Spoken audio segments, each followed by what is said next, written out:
South Africa ವಿರುದ್ಧ ಭಾರತ ತನ್ನ ಮೊದಲ ಟೆಸ್ಟ್ ಪಂದ್ಯವನ್ನ ಸೋಲೋಕೆ ಸಾಕಷ್ಟು ಕಾರಣಗಳಿವೆ. ಬ್ಯಾಟಿಂಗ್ ಚೆನ್ನಾಗಿರಲಿಲ್ಲ, ಪಾರ್ಟ್ನರ್ಶಿಪ್ ಬಿಲ್ಡ್ ಆಗಲಿಲ್ಲ ಅಂಡ್ ಬೌಲಿಂಗ್ ಕೂಡ ಅಗ್ರೆಸಿವ್ ಆಗಿ ಕಾಣ್ತಾ ಇರಲಿಲ್ಲ. ಆದರೆ ಸೌತ್ ಆಫ್ರಿಕಾ ತಂಡ ಪಂದ್ಯವನ್ನ ಗೆಲ್ಲೋಕೆ ಮುಖ್ಯ ಕಾರಣನೇ ಟೆಂಬಾ ಬೌಮಾ. ಸೌತ್ ಆಫ್ರಿಕಾ ಟೆಸ್ಟ್ ತಂಡವನ್ನ ಯಶಸ್ಸಿನ ಉತ್ತುಂಗಕ್ಕೇರಿಸಿರುವಂತಹ ಬೌಮಾ ಈಗ ಬಲಿಷ್ಠ ಭಾರತಕ್ಕೂ ನೀರು ಕುಡಿಸಿದ್ದಾರೆ. ಸೋಲಿಲ್ಲದ ಸರದಾರನಾಗಿರುವಂತಹ ಬೌಮಾ ಹೆಜ್ಜೆ ಹೆಜ್ಜೆಗೂ ಅವಮಾನ ಅನುಭವಿಸಿದವರೇ. ಆದರೆ ತನ್ನನ್ನ ಹೀಯಾಳಿಸಿದವರಿಗೆ ಗೆಲುವಿನ ಮೂಲಕವೇ ಉತ್ತರ ಕೊಟ್ಟಿದ್ದಾರೆ. ಕ್ಯಾಪ್ಟನ್ಸಿ ವಿಚಾರದಲ್ಲಿ ವಿಶ್ವ ಶ್ರೇಷ್ಠರನ್ನೇ ಮೀರಿಸಿದ ಹೇಗೆ ಟೆಂಬಾ? ಸಾಮಾನ್ಯ ಹುಡುಗ ಜಗತ್ ಕಿಲಾಡಿ ಆಗಿದ್ದ ಹೇಗೆ? ಟೆಂಬಾ ಕ್ಯಾಪ್ಟನ್ ಆದ್ಮೇಲೆ ಸೌತ್ ಆಫ್ರಿಕಾ ನಸೀಬೆ ಬದಲಾಯ್ತಾ? ಟೆಂಬಾ ಬಗೆಗಿನ ಇಂಟ್ರೆಸ್ಟಿಂಗ್ ವಿಚಾರಗಳನ್ನ ಈ ವಿಡಿಯೋದಲ್ಲಿ ಹೇಳ್ತೇನೆ. ನಾನು ಶಾಂತ. ನೀವು ಸುದ್ದಿಯಾನದ ಸಬ್ಸ್ಕ್ರೈಬರ್ ಆಗೋದಿಕ್ಕೆ ಮರಿಬೇಡಿ.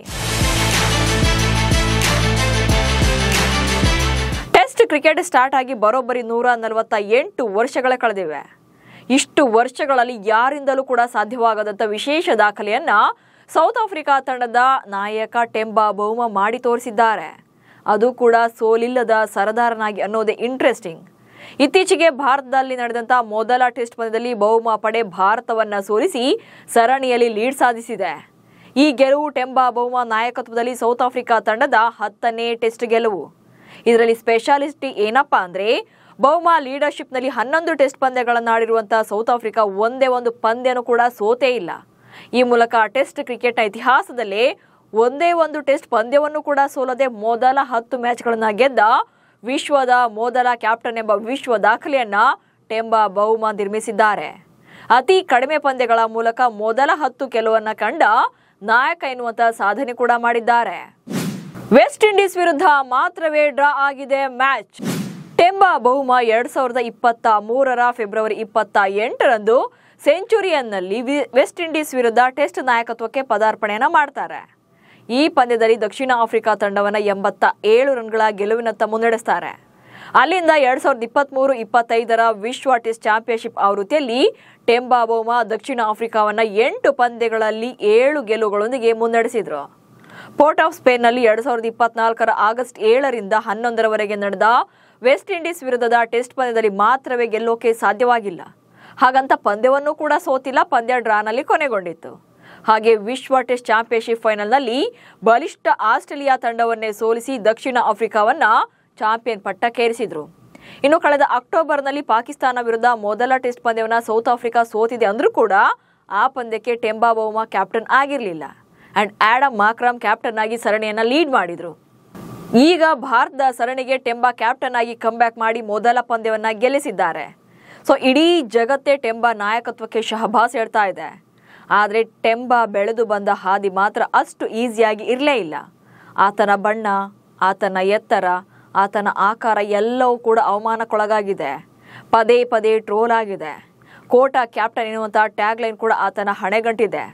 ಆದರೆ ಅದ್ಯಾವುದನ್ನು ಕೂಡ ತಲೆಗೆ ಹಾಕಿಕೊಳ್ಳದೆ ತಂಡದ ಗೆಲುವೊಂದೇ ಮುಖ್ಯ ಅಂತ ಗೆಲುವಿನ ಕಡೆಗಷ್ಟೇ ಫೋಕಸ್ ಮಾಡ್ತಿದ್ದಾರೆ. ಸೌತ್ ಆಫ್ರಿಕಾ 20 ಲೀಗ್ನಲ್ಲಿ ಅನ್ಸೋಲ್ಡ್ ಆಗಿದ್ದ ಬೌಮಾ ಎತ್ತರದಲ್ಲಿ ಕುಳ್ಳ ಅನ್ನೋದು ಕಾರಣಕ್ಕೆ ಸಾಕಷ್ಟು ಟ್ರೋಲ್ಗಳಾಗಿವೆ. ಲಾರ್ಡ್ ಬೌಮಾ ಅಂತ ವ್ಯಂಗ್ಯವನ್ನು ಮಾಡಿದ್ದಾರೆ. ಹಾಗೆ ಮೊದಲ ಬಾರಿಗೆ SA20 ಲೀಗ್ನ ಆಟಗಾರರ ಹರಾಜಿನಲ್ಲಿ ಅನ್ಸೋಲ್ಡ್ ಆದಾಗ ಸಿಕ್ಕಾಪಟ್ಟೆ ಟ್ರೋಲ್ ಆಗಿದ್ರು. ಯಾಕಂದ್ರೆ ರಾಷ್ಟ್ರೀಯ ತಂಡದ ನಾಯಕನಾಗಿದ್ರು ಕೂಡ ಲೀಗ್ನಲ್ಲಿ ಅನ್ಸೋಲ್ಡ್ ಆದಾಗ ಅವಮಾನಕ್ಕೊಳಗಾಗಿದ್ರು. ಹಾಗೆ ಪದೇ ಪದೇ ಕುಳ್ಳ ಪೋಸ್ಟ್ಗಳು ಬರ್ತಾನೆ ಇರುತ್ತವೆ. ಆರಂಭದಲ್ಲಿ ಇದೆಲ್ಲ ತಮಾಷೆ ಅನಿಸಿದ್ರು ಕೂಡ ಆನಂತರದಲ್ಲಿ ತೀರಾ ಕೆಳಮಟ್ಟದಲ್ಲಿ ಬಿಂಬಿಸಲಾಗುತ್ತೆ. ಅಷ್ಟೇ ಯಾಕೆ ಅಲ್ಲಿನ ಅಭಿಮಾನಿಗಳೇ ಇವರನ್ನ ಟ್ರೋಲ್ ಮಾಡ್ತಾರೆ. ಆದ್ರೆ ಅದೆಲ್ಲವನ್ನು ಕೂಡ ಕಿವಿಗೆ ಹಾಕೊಳ್ಳೋದಂತ ಟೆಂಬಾ ತಾನೆಂಥ ಪ್ಲೇಯರ್, ತಾನೆಂಥ ಕ್ಯಾಪ್ಟನ್ ಅನ್ನೋದನ್ನ ಈಗ ಸಾಧಿಸಿ ತೋರಿಸಿದ್ದಾರೆ. ಶಾಲೆಯ ದಿನಗಳಿಂದಲೇ ಕಪ್ಪು ವರ್ಣದ ಬಗ್ಗೆ ಭೇದ. ಬೌಮಾ ಅವರಿಗೆ 10 ವರ್ಷ ವಯಸ್ಸಿನಿದ್ದಾಗ ವಿದ್ಯಾರ್ಥಿ ವೇತನದ ಆಧಾರದ ಮೇಲೆ SACS ಎಂಬ ಪ್ರತಿಷ್ಠಿತ ಶಾಲೆಯಲ್ಲಿ ಅಡ್ಮಿಷನ್ ಆಗ್ತಾರೆ. ಆದರೆ ಆ ಶಾಲೆಯಲ್ಲಿ ಇದ್ದದ್ದು ಕೇವಲ 3 ಮಾತ್ರವೇ ಕಪ್ಪು ಬಣ್ಣದ ಹುಡುಗರು. ಆ ಪೈಕಿ ಟೆಂಬಾ ಕೂಡ ಒಬ್ರು. ಇಂಥ ವ್ಯವಸ್ಥೆಯಲ್ಲಿ ಹೊಂದಿಕೊಳ್ಳೋದು ಟೆಂಬಾಗೆ ಸುಲಭ ಇರಲೇ ಇಲ್ಲ. ಹೀಗೆ ಮುಂದಿನ ದಿನಗಳಲ್ಲಿ ಬೌಮಾ ಅವರ ಕುಟುಂಬ ಜೋಹಾನ್ಬರ್ಗ್ಗೆ ಶಿಫ್ಟ್ ಆಗುತ್ತೆ. ಸೇಂಟ್ ಡೇವಿಸ್ ಎಂಬ ಮತ್ತೊಂದು ಪ್ರತಿಷ್ಠಿತ ಶಾಲೆಗೆ ಇವರನ್ನ ಸೇರಿಸಲಾಗುತ್ತೆ. ಅಲ್ಲಿಯೂ ಕೂಡ ಅದೇ ಟೀಕೆಗಳನ್ನು ಎದುರಿಸ್ತಾರೆ. ಆದರೆ ಈಗ ಅದೇ ಶಾಲೆಯ ಕ್ರಿಕೆಟ್ ಮೈದಾನಕ್ಕೆ ಟೆಂಬಾ ಬೌಮಾ ಅವರ ಹೆಸರನ್ನೇ ಇಡಲಾಗಿದೆ. ಇನ್ನು ದಕ್ಷಿಣ ಆಫ್ರಿಕಾ ಪರ ಟೆಸ್ಟ್ ಆಡಿದಂತ ಮೊದಲ ಕಪ್ಪು ವರ್ಣೀಯ ಬ್ಯಾಟರ್ ಕೂಡ ಅವರೇ. ದಕ್ಷಿಣ ಆಫ್ರಿಕಾದ ಮೊದಲ ಪೂರ್ಣಾವಧಿ ನಾಯಕ ಕೂಡ ಆಗಿದ್ದಾರೆ. ಅಂಡ್ ಆಡಿದ ಮೊದಲ ಟೆಸ್ಟ್ ಪಂದ್ಯಗಳಲ್ಲಿ ಶತಕ ಗಳಿಸಿದ 3 ದಕ್ಷಿಣ ಆಫ್ರಿಕಾದ ಬ್ಯಾಟರ್ಗಳಲ್ಲಿ ಇವರು ಕೂಡ ಒಬ್ರು. ಅಂಡ್ ದಕ್ಷಿಣ ಆಫ್ರಿಕಾ ತಂಡದ ಡ್ರೆಸ್ಸಿಂಗ್ ರೂಮ್ ವಾತಾವರಣವನ್ನೇ ಬದಲಾಯಿಸಿದಂತ ಶ್ರೇಯಸ್ಸು ಸಿಗಬೇಕು ಅಂದ್ರೆ ಅದು ಟೆಂಬಾ ಬೌಮಾಗೆ ಸಲ್ಲಬೇಕು. ಯಾವ ಆಟಗಾರನ್ನು ಕೂಡ ಪ್ರೆಷರ್ನಲ್ಲಿ ಇಡುವಂತ ಮಾತೇ ಇಲ್ಲ. ಹಾಗೆ ಪ್ರತಿ ಪಂದ್ಯ ಆದ್ಮೇಲೂ ಕೂಡ ಪ್ರೋತ್ಸಾಹ ನೀಡ್ತಾರೆ. ಅಂಡ್ ತಾವು ಮುಂದೆ ನಿಂತು ಪಂದ್ಯ ಗೆಲ್ಲಿಸುವಂತ ಸಾಮರ್ಥ್ಯವೇ ಅವರನ್ನ ಈ ಮಟ್ಟಿಗೆ ತಂದು ನಿಲ್ಲಿಸಿದೆ. 21 ವರ್ಷಗಳ ಕಾಲ ಬ್ಯಾನ್ ಆಗಿದ್ದ ಸೌತ್ ಆಫ್ರಿಕಾ ಕ್ರಿಕೆಟ್ ಟೀಮ್. ಇನ್ನು ದಕ್ಷಿಣ ಆಫ್ರಿಕಾದಲ್ಲಿ ವರ್ಣಭೇದಿ ನೀತಿ ಅದೆಷ್ಟರ ಮಟ್ಟಿಗೆ ಬೇರೂರಿತ್ತು ಅಂದ್ರೆ ತಂಡವನ್ನ 21 ವರ್ಷಗಳ ಕಾಲ ಅಂತಾರಾಷ್ಟ್ರೀಯ ಕ್ರಿಕೆಟ್ ಪಂದ್ಯಗಳಿಂದ ಬ್ಯಾನ್ ಮಾಡಲಾಗಿತ್ತು. ಅಲ್ಲಿನ ಸರ್ಕಾರದ ವರ್ಣಭೇದ ನೀತಿಯಿಂದಾಗಿ ಕ್ರಿಕೆಟ್ ಆಟಗಾರರ ಆಯ್ಕೆಗಳಲ್ಲಿ ಬಣ್ಣವನ್ನ ಆಧಾರ ಮಾಡಿಕೊಂಡು ತಾರತಮ್ಯ ಮಾಡಲಾಗ್ತಾ ಇತ್ತು. ಅಂದ್ರೆ ಅಲ್ಲಿ ಬಿಳಿಯರಿಗೆ ಮಾತ್ರವೇ ಅವಕಾಶ ಜಾಸ್ತಿ ಇತ್ತು. ಈ ನಿಯಮವನ್ನ ಅಂತಾರಾಷ್ಟ್ರೀಯ ಕ್ರಿಕೆಟ್ ಮಂಡಳಿ ಅಂದ್ರೆ ICC ಹಾಗೆ ಜಾಗತಿಕ ಕ್ರೀಡಾ ಸಂಘಟನೆಗಳು ಒಪ್ಪೋಕೆ ರೆಡಿ ಇರಲಿಲ್ಲ. ಹೀಗಾಗಿ 1970ರಿಂದ 1991ರವರೆಗೆ ಅಂದ್ರೆ ಸುಮಾರು 21 ವರ್ಷಗಳ ಕಾಲ ಅಂತಾರಾಷ್ಟ್ರೀಯ ಕ್ರಿಕೆಟ್ ಇಂದ ತಂಡವನ್ನ ನಿಷೇಧ ಮಾಡಲಾಗುತ್ತೆ.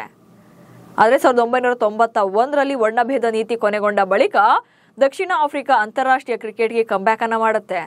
ಆ ನಂತರ ತಂಡದಲ್ಲಿ ಕೋಟಾ ಆಧಾರದಲ್ಲಿಯೇ ಆಟಗಾರರನ್ನ ಸೆಲೆಕ್ಟ್ ಮಾಡಲಾಗ್ತಾ ಇದೆ. ಸೊ ಅಲ್ಲಿನ ಸರ್ಕಾರ ಬಣ್ಣಗಳ ಆಧಾರದಲ್ಲಿ 4 ವರ್ಗಗಳನ್ನ ಮಾಡಿದೆ. ಸೊ ಅದರಂತೆ ಎಲ್ರಿಗೂ ಕೂಡ ಇಂತಿಷ್ಟು ಅಂತ ಕೋಟಾಗಳನ್ನ ಫಿಕ್ಸ್ ಮಾಡಲಾಗಿದೆ, ಅವಕಾಶವನ್ನ ಕೊಡಬೇಕಾಗಿದೆ. ಇದೇ ಕಾರಣಕ್ಕೆ ಟೆಂಬಾ ಬೌಮಾಗೂ ಕೂಡ ಕ್ಯಾಪ್ಟನ್ಸಿ ಒಲಿದು ಬಂದಿತ್ತು. ಹೀಗಾಗಿ ಟೆಂಬಾರನ್ನ ಕೋಟಾ ಕ್ಯಾಪ್ಟನ್ ಅಂತಾನೆ ಹೀಯಾಳಿಸಲಾಗಿತ್ತು.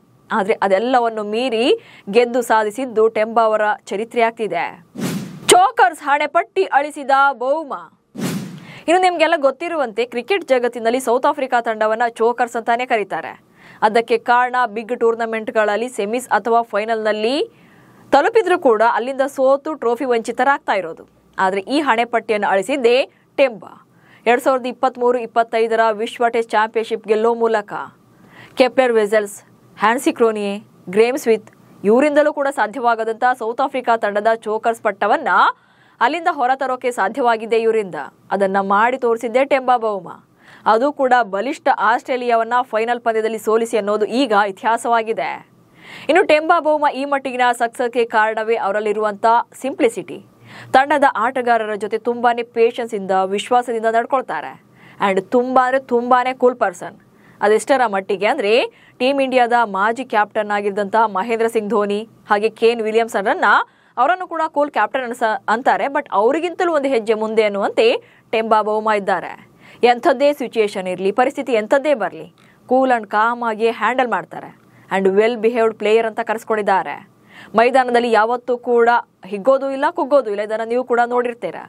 ಇದೆಲ್ಲ ಕಾರಣಕ್ಕೆ ಟೆಂಬಾ ಈಗ ಬರೀ ಕ್ಯಾಪ್ಟನ್ ಆಗಿ ಅಷ್ಟೇ ಅಲ್ಲ, ವ್ಯಕ್ತಿತ್ವದಲ್ಲೂ ಕೂಡ ಹೀರೋ ಆಗಿದ್ದಾರೆ. ಅವಮಾನ, ಟೀಕೆ, ಟ್ರೋಲ್ಗಳೇ ತುಂಬಿದ್ರೂ ಗೆಲುವೊಂದೇ ನನ್ನ ಗುರಿ ಅಂತ ಮುಂದೆ ಸಾಗ್ತಿದ್ದಾರೆ. ನಮಸ್ಕಾರ.